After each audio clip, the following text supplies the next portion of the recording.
Hey up you lot, welcome back to the channel. Well, finally we get to what is now the top 25 top 25 horror movies. So altogether that's let's see, 10 last week, 10 a few minutes ago. So that's a top 45. I probably could have spanned it out to a top 50, but I've bored you enough for one weekend. So these are in no particular order, apart from probably the last 10. I've tried to save the best till last, or what I consider to be my absolute favourites, the ones that have unnerved me the most over the years. So probably the last 10 will be classed as my favourites. But the first 15 are in no particular order.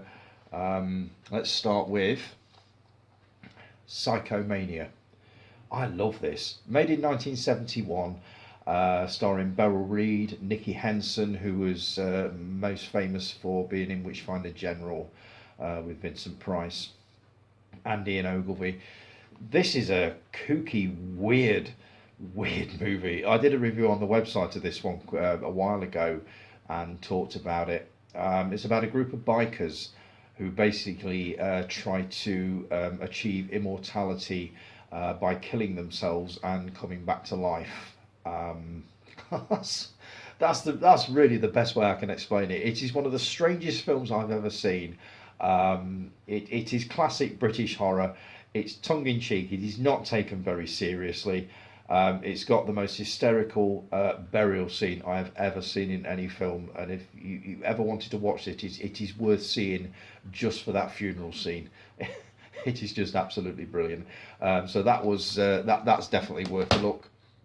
Now I've just shown these off on the what I bought sort of video that I did because I've only just got these, but I had to feature them in the list. First one is The Last House on the Left. Very early Wes Craven movie. Not particularly good. It's got this real sleazy, violent, rapey element to it. It's a difficult film to watch. The violence in it is pretty nasty, even by today's standards. It was banned for years by the BBFC. They had severe problems with it. But the reason I got this is because of the extras on this disc. There are quite a few things on there that I really wanted to see, and for the price it was going for, I couldn't really turn it down. So I grabbed a copy of that. Plus, I do recognise, even though I didn't like it as much as I thought I would, I do recognise it as one of the most important movies of its time. So yeah, that was definitely worth a look. Let's see now. Carrie, Stephen King. Stephen King adaptation starring Sissy Spacek. John Travolta is in this, one of his very first movies. Classic movie, brilliant Stephen King adaptation. Absolutely can't go wrong with it. It has one of the best jump scare endings ever, which I would imagine inspired the ending of the original Friday the 13th, as it is very, very similar. But yeah, this is absolutely worth a watch, an absolute classic, made in 1977, I believe. And it also, as a footnote, it toured British cinemas on a double bill with the Joe Dante movie Piranha, which was in the last top 10 or the one before that. So that's just an interesting little footnote for you. The next one, or the next two, the two Hills Have Eyes movies. I'm sorry about the reflection on the lights. There you go. It's because I've not taken the cellophane off them yet. Again, The Hills Have Eyes, the original, is a Wes Craven movie. The Hills Have Eyes Part 2 was not directed by Wes Craven. But again, I remember when these first came out, The Hills Have Eyes caused quite a stir when it came out. This one probably not so. But this is really, really good. It's fairly low budget again.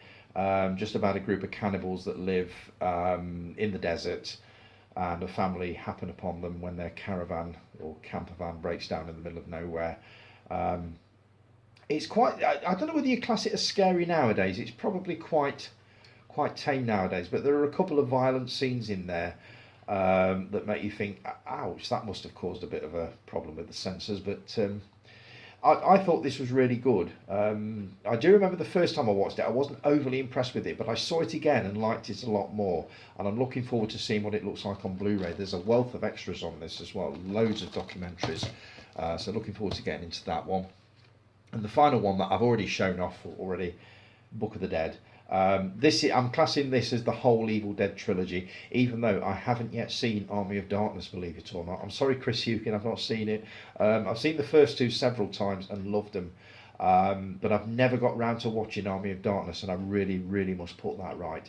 But I would class the Evil Dead trilogy as one of my favourites.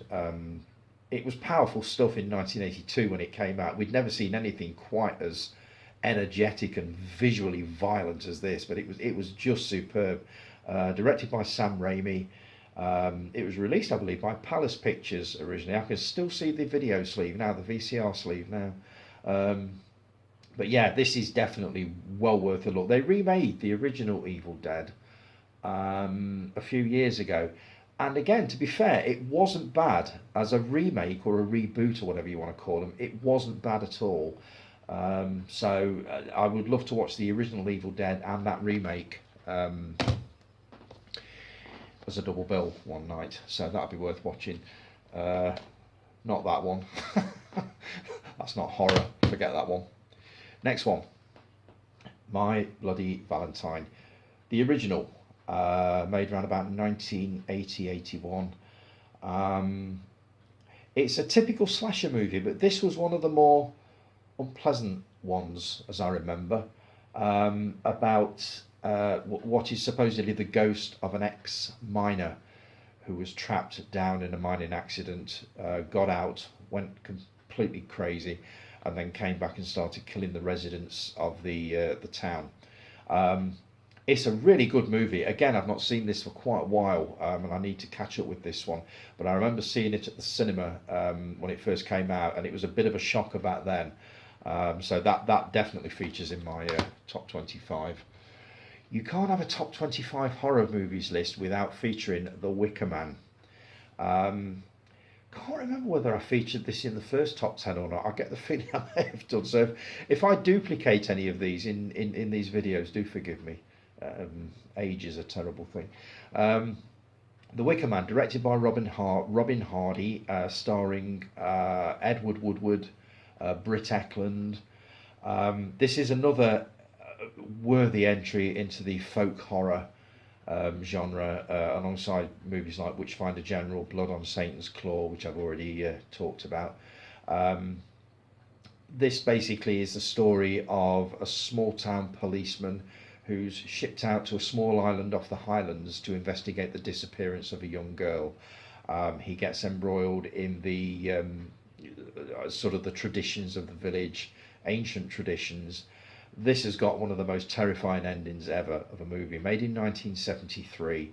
It's also got a lovely soundtrack on it, believe it or not, for a horror movie. It's all folk songs. I'm not a great fan of folk music, but I do love the soundtrack to this one. So if you've not seen this, it is an absolute must-see. Again, caused problems with the censors for obvious reasons, which you will find if you do watch that one, but that's highly recommended. Again, can't have a horror list without featuring Halloween, and I'm not talking about just one of them, I'm talking about the whole franchise. There may have been a couple in there that I didn't particularly enjoy, but I do remember seeing this one for the first time and thinking, wow. John Carpenter directed this. This was, again, one of his early movies. His very first one, I believe, was a movie called Dark Star, which I've just managed to get hold of. It's a science fiction movie, which I'm looking forward to having a look at. And one of his early classics, made in '76, Assault on Precinct 13, which is another one that I need to catch up with. That was brilliant. But this is the one, I think, that pretty much started the slasher type of film. It is a typical babysitter in peril movie, but really, really well done. Stars Jamie Lee Curtis, quite a few others.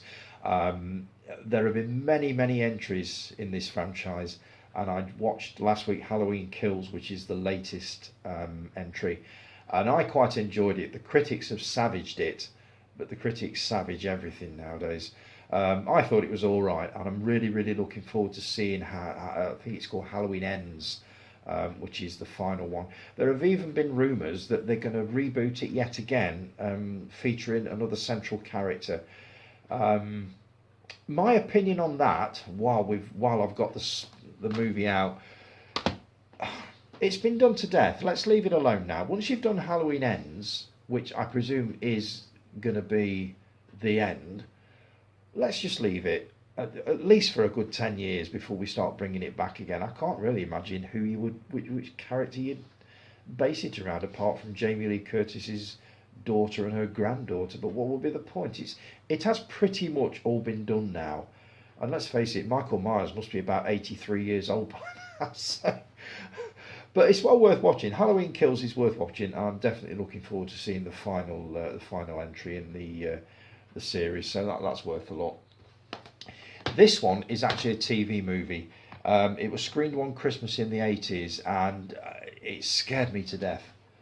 The Woman in Black. It's been remade recently, probably about 7-8 years ago, with Daniel Radcliffe playing the lawyer who is basically sent to an estate in the middle of nowhere. The lady has passed away, and he's sent there to the house to sort out her affairs, her paperwork, and all that sort of thing. There are local legends about this woman being a witch and all that sort of thing. This is as creepy as it gets, and there is one of the most famous television jump scares ever in this, about 3/4 of the way through. I don't want to tell you too much about it, because if you've not seen it, there's a lovely Blu-ray print of this out at the moment, which I keep meaning to grab hold of. But this is a classic ghost story. Would fit very nicely into the classic Christmas ghost stories that the BBC used to screen many, many years ago. But this is a superb example of that. It is as creepy as hell, very atmospheric, and well worth a look. Next one. I'm in the middle of going through these at the moment. We did number 3 last week, the Elm Street Saga. This is a box set that features the first, I believe, 7, right up to the new Nightmare. They remade or rebooted the original Nightmare on Elm Street in 2010. I did watch it, and I can't say I was overly impressed. It was all right, but it's one of those that it's, why try to better something that can't be bettered? The original Elm Street, directed by Wes Craven, was just brilliant. Everybody that was around at the time that was watching horror films remembers A Nightmare on Elm Street as being scary as hell, and it still is now. We've just finished watching, let's see, 1, 2, and I believe Dream Warriors last week, which is my favourite instalment. As I remember, and I haven't seen the ones that come after Dream Warriors for quite a few years, I seem to remember that is when it started to go a bit downhill, but I'm going to stick with it and see whether they hold up nowadays. But the first 3 are definitely the best in that, so they're worth a look. Another franchise which takes it up to about a top 80 or something, the Friday the 13th series. I absolutely love these movies. The first one, I went to see it at Burton Odeon. I do remember arriving there about half an hour early, and after hanging about in the foyer for about 15 minutes, they allowed us to queue outside the screen.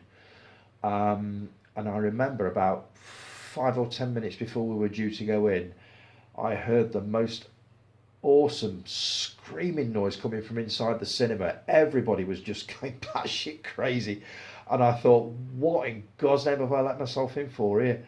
Obviously I know what it was now, the jump scare ending, but my God, that caught me off guard. But this original Friday the 13th is just brilliant. The soundtrack is superb. It's very Hitchcock Psycho. It's all done. You don't actually see who it is until the end. I don't know whether they call that first person view or third person view or whatever, but you don't actually see who the murderer is until the end, and it is so well done. I never get bored of it. The first 2 are the best in this series. They get a little bit stale after that, but it's a series of films that I love to watch over and over again. And I need to go through all these again. The only one I wasn't overly keen on was probably the reboot in 2009, which was okay. but not really to my taste. I do kind of hope they reboot it again at some point. I'd love to see what they do with it now. But the Friday the 13th movies I absolutely love, but favourites would have to be the first two of those. Night of the Demon. This is a black and white classic. It's based on a short story called Casting the Runes. It is a story of black magic, devil worship, that kind of thing. It's a black and white movie made in 1959, I believe. This is another one that was heavily featured in the Saturday night double bills. This was usually the first one, but this has got a real scary, creepy atmosphere to it. I definitely recommend it if you've not seen it, but there can't be many people out there who've not seen this because it is an absolute true classic. That's Night of the Demon. Oh God, The Exorcist. Well, what can you possibly say about this that hasn't already been said? The story of a young girl possessed by a demon, starring Linda Blair. What's the name of the mother? Can't remember. Ellen Bernstein, that's right, and Max von Sydow. Directed by William Peter Blatty. As controversial as hell when it first came out. They had screenings in America where medics and priests were stationed outside these cinemas in case people needed them. Mostly done, I would imagine, as a publicity stunt. This has got such a legend around it. It's as raw as hell. It's one of those movies, I mean, it was made in 1973, so it's like 50 plus years old, and it is still as powerful as hell when you watch it now. There are a couple of sequences that even now I find difficult to watch. It's a movie that if you've not seen, you really do need to see it with as few, going into it with as few spoilers as you could possibly. You don't need to know much about this. It's just a classic story of possession. Really, really well done. Scary as hell. Again, The Exorcist, you can't go wrong with it. Didn't rank too much to The Exorcist 2, The Heretic, but Exorcist 3 was really good. Not sure about the beginning, and there was another one called Dominion. Not seen that one, so I don't know what to make of that one. I'll have to take a look at those. The Howling. I loved American Werewolf in London. Superb movie directed by John Landis, but this to me is my ultimate werewolf movie, and the reason being is I never as a kid imagined werewolves as huge sort of demonic dogs like it was portrayed in An American Werewolf in London.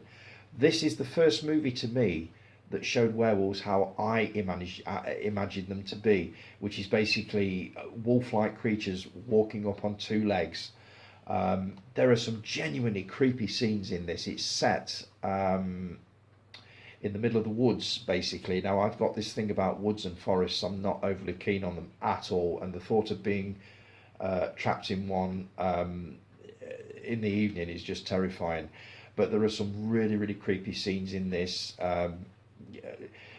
There's one where she is basically in a cabin and she's shining a torch out into the woods, and just the sight of all the trees is just eerie as hell. But this is my ultimate werewolf movie. I love this. There's a 40th anniversary restored edition out with all sorts of extras and posters and all sorts, and I will be grabbing a copy of that at some point and doing an unboxing. But that is my ultimate werewolf movie. That's The Howling. Stars Dee Wallace and Patrick Macnee, who was John Steed in the Avengers, as I'm sure you all know. Salem's Lot, another Stephen King adaptation. This was a TV movie. It was a two-part thing in 1979. It stars David Soul, James Mason. This is absolutely brilliant. This had quite an effect on me when it was first screened. I thought it was just going to be a standard television thriller.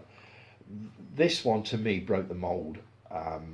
It is absolutely brilliant. The book is like that thick. It is huge, and they've done a cracking job of scaling it down, but keeping all the suspense in there.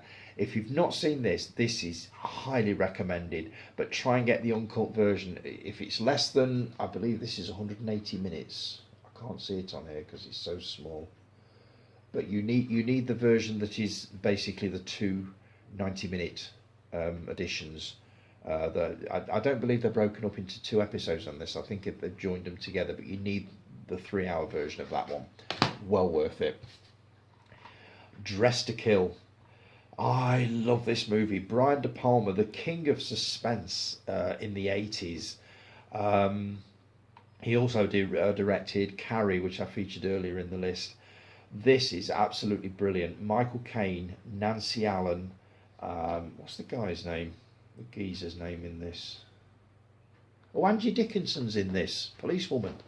Yes. It's a slasher movie, but it is really, really well done. It's a very classy affair. The soundtrack is great. It's just the story of a woman who basically picks up a man in an art gallery. She's then hacked to death in a lift, in one of the most amazing gore scenes ever.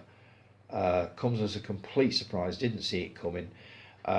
Nobody does suspense thrillers like Alfred Hitchcock and Brian De Palma. And Brian De Palma was hailed as the new Hitchcock when this came out. Again, it caused problems with the censors. It also caused problems with feminists. They didn't like it at all. I think this is the one that started the movement, basically saying, I think it was women against violence and stuff like this, or violence against women. But if you've not seen this, this is an absolutely wonderful movie. Again, I need to catch up with this. It's a real classy affair. It's filmed well. The soundtrack is superb. The soundtrack itself is very Hitchcockian, but this is worth a look if you've not seen it. The Shining. We're getting into about the top 4 or 5 now. The Shining. Jack Nicholson. Another Stephen King adaptation.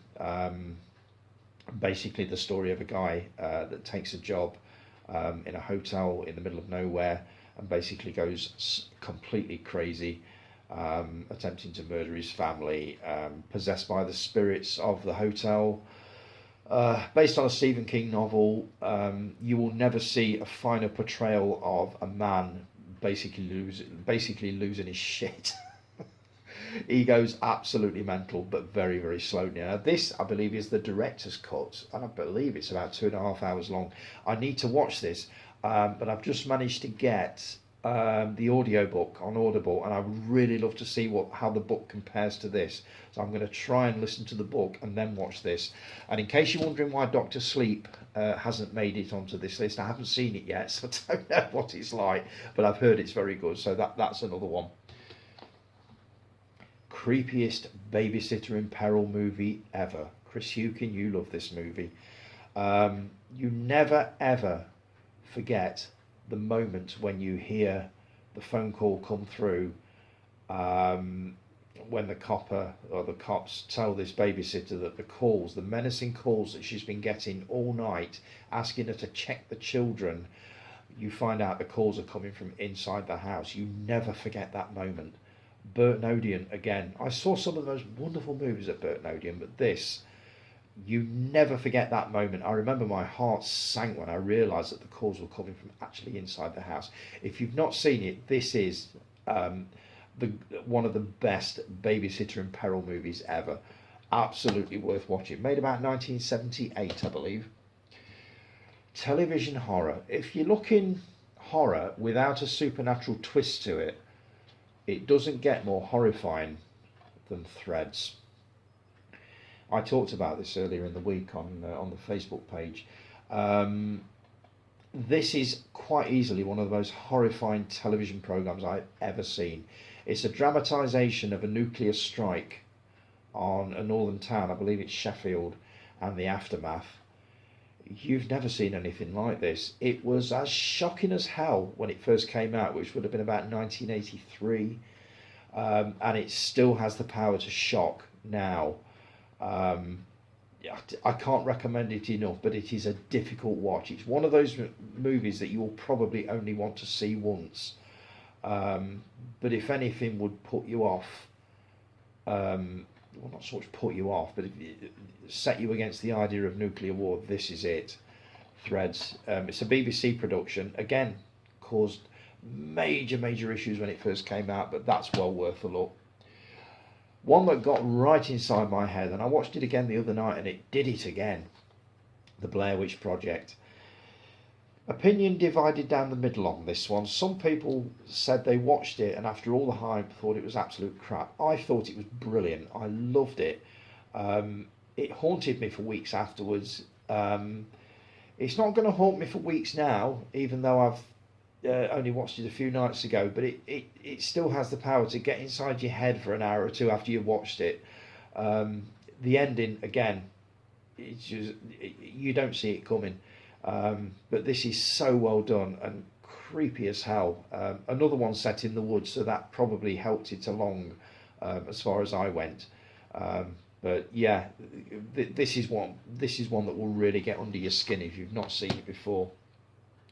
Now, these we're down to the top three now.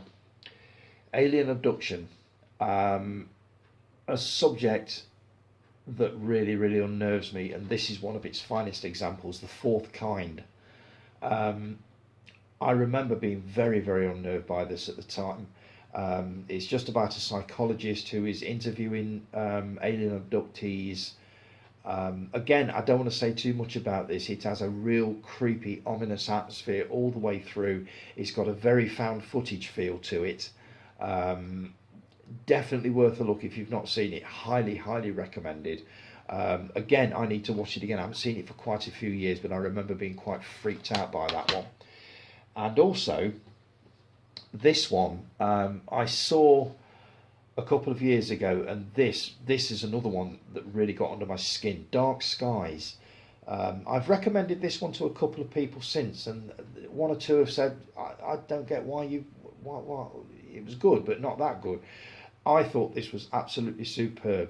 It was really, really well done. It's another story, as you can tell. I'm not spoiling anything because you look on the sleeve, you know it's to do with alien abduction. But it is a really, really clever film. It's just highly recommended. For some reason, there is something about alien abduction that really, really scares the hell out of me. Just the thought of it. And this one really brought it home for me. So if you get a chance to watch it, it's called Dark Skies. You will not regret it. Really, really good one. Right, number one.